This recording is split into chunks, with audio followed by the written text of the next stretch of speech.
If you're looking to transfer your media files like photos, videos, and PDFs from your WordPress site, from your WooCommerce store to Shopify store, here's the easiest way. So go to your WordPress WooCommerce store, go to Tools, Export,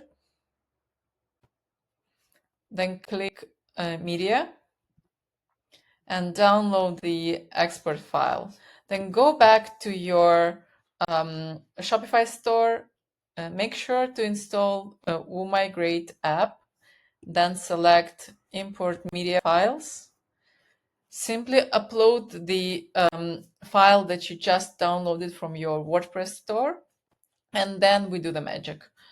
Once all the files are migrated, you can find them in content files.